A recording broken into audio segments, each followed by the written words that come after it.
أعوذ بالله السميع العليم من الشيطان الرجيم بسم الله الرحمن الرحيم وبه نستعين إنه خير ناصر ومعين رب صل على محمد وآله الطيبين الطاهرين. Amir al-Mu'minin salam Allah alayh, il dit Al-khayru minhu ma'moul. Nous sommes arrivés à cette phrase. Wa-sharru minhu ma'moun. Une des qualités des vrais croyants, c'est que le bien émanant de lui, ou on attend toujours le bien de sa part, en fait, si vous voulez. On voit cette personne, on sait qu'il ne produit que de la beauté et de bonté. Il ne réagit qu'avec la bonté. Même si tu te comportes des fois mal avec lui, il te rend que du bien. Al-khayru minhu ma'moul. Vous savez, il y a des gens, lorsque tu leur dis un mot, par exemple, je ne sais pas, monsieur, vous êtes orgueilleux, il dit toi-même. Et il y a d'autres qui ne disent pas que toi-même, il dit toi-même, tu es orgueilleux et tu es pervers, et etc. Donc, il rajoute. Et il y a des gens, lorsque tu dis tu es orgueilleux, il dit pourquoi, tu peux me conseiller, tu peux me dire pour quelle raison, comme ça je change. Nous sommes tous fautifs, on a tous des manques, on a tous des problèmes. Donc les trois positions, dans la position, lorsque la personne oriente la discussion vers la bonté et vers la perfection spirituelle, c'est justement al-khayru minhu ma'moul. Tu es en train de l'insulter.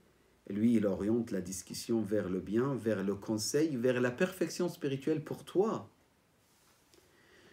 La position entre les deux, c'est-à-dire, tu lui dis un mot, il te rend exactement la même chose. Ça, c'est moyen. Ce qui est injuste, c'est tu lui dis un mot, il te donne 2 ou 3 insultes. Ça, c'est le pire. Il était opprimé, il devient injuste. C'est toi qui deviens opprimé. Les vrais pieux, al-muttaqin ou al-muttaqoun dans le discours de Amir al-Mu'minin, ils ne prennent pas ni la position égale, c'est-à-dire la même chose. Si tu fais du mal, ils ne font pas du mal.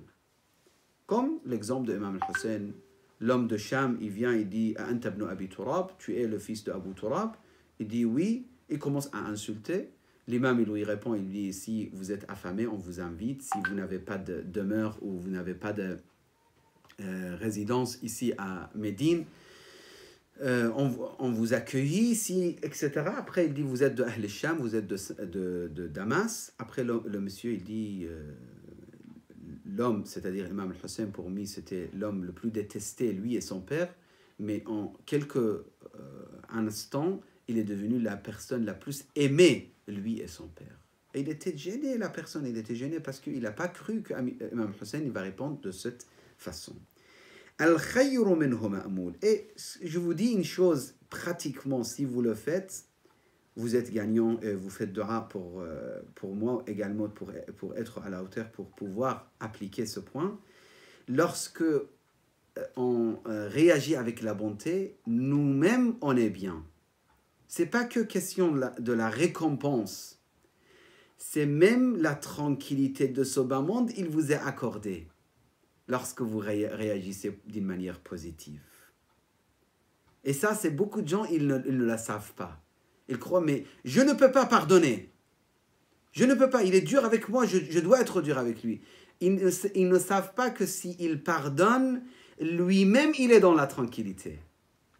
Lui-même, il sera à l'aise. C'est-à-dire, c'est un bienfait pour lui, la personne qui pardonne.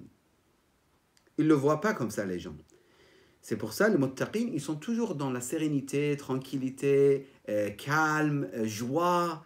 Al-khayru minhu ma'moul. Il n'y a que de bonté. Wa-sharru minhu ma'moul, il dit, il n'y a pas de mal qui sort de lui. On peut être sûr, il n'y aura pas de mal qui sort de lui. Donc, si nous, des fois, on est injuste envers notre femme, envers notre enfant, envers les gens autour de nous, il faut se poser des questions. Il ne faut pas se croire vraiment parmi les pieux. Puis, Amir al-Mu'minin, il dit « In kana fil ghafilin kutiba fil dhakirin » Cette partie, c'est très très intéressante aussi. Tout le discours est extraordinaire. Nous, on fait des réflexions très modestes avec notre compréhension très limitée, avec mes lectures très limitées aussi. Je regarde quelques explications, mais vraiment, chaque partie mérite d'être méditée et réfléchie pendant longtemps. Il dit, « In kana fil ghafilin » si cet homme pieux, il se trouve parmi les ghafilin, les gens inconscients, les gens qui sont préoccupés de ce bas monde, kutiba fi dhakirin. Il sera quand même écrit chez Allah parmi les gens qui ont le rappel de Dieu. Comment c'est possible? Par exemple, il est dans un majlis ou une réunion, les gens ils ne parlent que de ce dunya. Oui, tel portable est sorti, oui, telle chose est venue, tel film tu l'as vu, tel je ne sais pas quoi, et tu as remarqué ça, tel politicien il a fait ça, et que de ce dunya.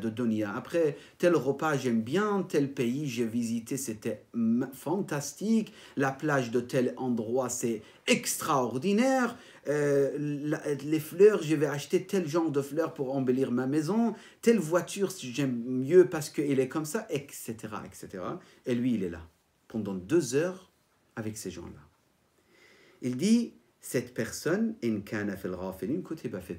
sera écrit parmi les gens qui ont le rappel d'Allah subhanahu wa ta'ala. Comment c'est possible? Justement, le corps est là, mais le cœur, il n'est pas là. Le cœur de celui qui est pieux, tout de suite, il s'oriente vers Allah subhanahu wa ta'ala, vers le bien, vers toute bonne action dans cette communauté, pour apprendre quelque chose qui lui dévoile la réalité des choses. En fait, il est toujours en train de faire quelque chose qui l'approche finalement vers Allah, que ce soit l'apprentissage, le discours, l'écriture, réflexion, méditation, tout ce qu'il fait, même manger, il l'approche vers Allah. Il dit, je vais manger ça pour prendre la force, pour pouvoir enseigner, pour pouvoir voyager, pour pouvoir ramener quelque chose pour ma famille, etc., etc. In kana fil ghafilin. Donc, même s'il est parmi les ghafilin, ne dit pas, j'habite quelque part, Shaykhana, tout le monde autour de moi ne pense qu'à ce bas monde. Oui, mais toi, tu peux ne pas penser à ce bas monde. Et remerciez Allah lorsque vous avez des chocs dans votre vie ou des problèmes dans votre vie. Remerciez Allah si ces problèmes vous amènent vers Allah subhanahu wa ta'ala. Parce que des fois, on est ghafilin, on est ailleurs, on est inconscient, on oublie Allah à cause de notre tranquillité et confort et richesse, etc. In kana fil ghafilin, kutiba fil dhakirin. Wa in kana fil dhakirin, lam yuktab min al ghafilin. Et lorsque cette personne, le pieux, il est avec les gens de Dieu, il ne sera pas écrit parmi les gens ghafilin, c'est-à-dire les gens qui sont ailleurs, les gens qui sont éloignés d'Allah, les gens qui sont inconscients, etc. Non, il reste avec les gens pieux. Il ne va pas dire, oui, vous faites des cours pour l'islam, c'est bon, moi je ne fais rien. Non, il fait à sa manière. Il ne va pas se dire, d'accord, vous, alhamdulillah, vous vous occupez de la Husseiniya ou de mosquée ou de tel endroit ou de telle communauté. Donc moi, j'ai rien à faire, je vais rester. Non, il est toujours en train de produire et d'aider et d'être actif dans la communauté. L'activité, c'est très important. Lorsqu'on n'est pas actif, on est stagné, comme l'eau qui est stagnée quelque part, ça commence à puer. C'est exactement la même chose. On doit bouger, on doit avoir des activités, on doit laisser des traces.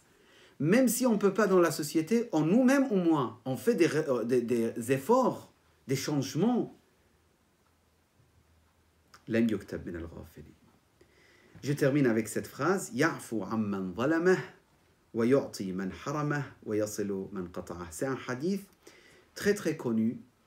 Cette partie de discours existe énormément dans innombrables hadiths qui parlent de pardonner celui qui était injuste envers nous, donner à celui qui était radin ou avare avec nous, et garder relation familiale ou familieux avec ceux qui ont coupé relation avec nous. C'est parmi les qualités des pieux. Tu dis pas, il était injuste avec moi, je le pardonnerai jamais. Ça, c'est la haine. Si c'est un frère, Muhib Ahl al-Bayt, il aime Ahl al-Bayt, n'est pas le pardonner, c'est la haine, c'est dommage, c'est mauvais pour toi-même. Quand tu pardonnes, tu t'approches vers Allah subhanahu wa ta'ala. Ya'fu amman zalama. Le pardon, c'est magnifique. Il y a des maris qui ne veulent pas pardonner leur épouse. Il y a des pères qui ne veulent pas pardonner leurs enfants. Il y a des enfants qui ne veulent pas pardonner leur père. Dis-moi, je ne pardonnerai jamais. J'ai entendu. Des enfants qui disent à leur père, ou aux autres, ils n'osent pas dire à leur père, ils disent, moi je ne pardonne pas mon père, il était injuste envers moi. Déjà, c'est faux. La plupart du temps, c'est possible, mais la plupart du temps, c'est faux. Parce que c'est la vision de père, c'est la vision de fils, etc. Mais même s'il était vraiment injuste, Ya'fu amman zalama. Si tu ne pardonnes pas ton père, tu vas pardonner qui dans ce cas-là? Si tu ne pardonnes pas ton frère, si tu ne pardonnes pas ta famille. Deuxième point, wa yu'ti man haramah. Oui, la personne, lorsque tu lui as demandé un peu d'argent, il t'a dit non, désolé, je ne peux pas, etc. Aujourd'hui, il te demande, tu dis ah non, désolé, c'est pas juste. Oui, c'est égal, d'accord, mais tu n'es pas à la hauteur. Je ne suis pas à la hauteur si je le fais.